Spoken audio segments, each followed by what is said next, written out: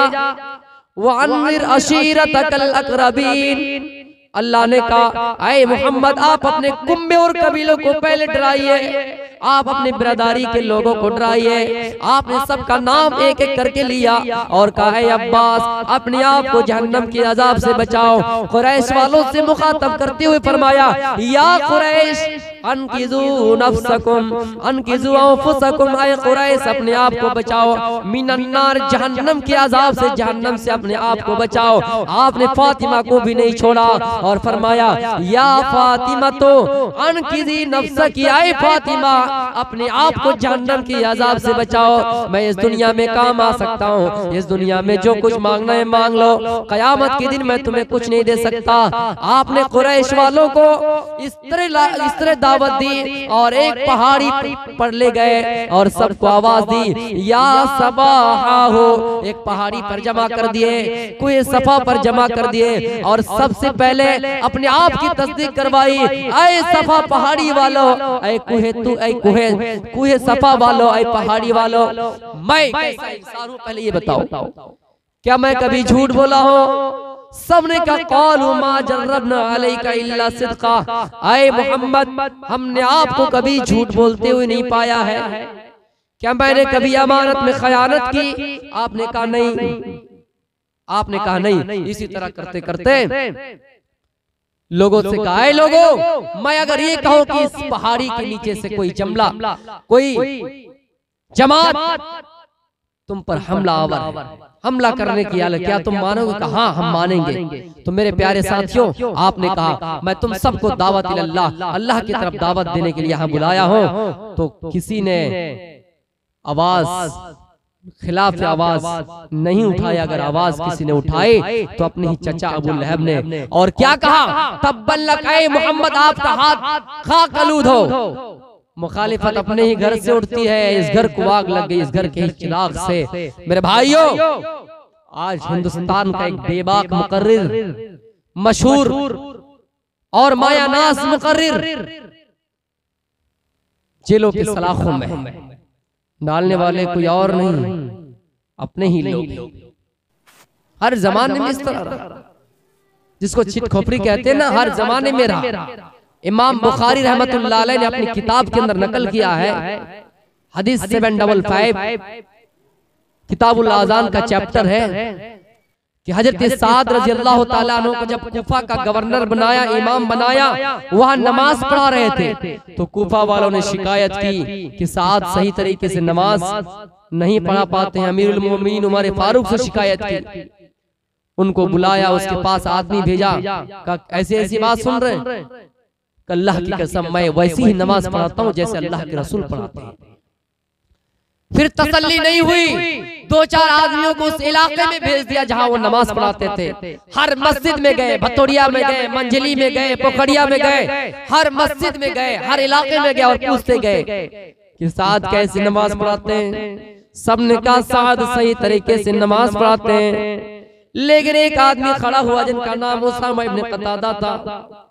कहा लोगों जब सुनना चाहते हो तो सुनो, साद सही तरीके से नमाज नहीं पढ़ा पाते हैं, माली गनीमत सही तरीके से तकसीम नहीं कर पाते हैं। मेरे भाइयों खड़े होकर साद ने बद्दुआ की, 3 बद्दुआ की थी।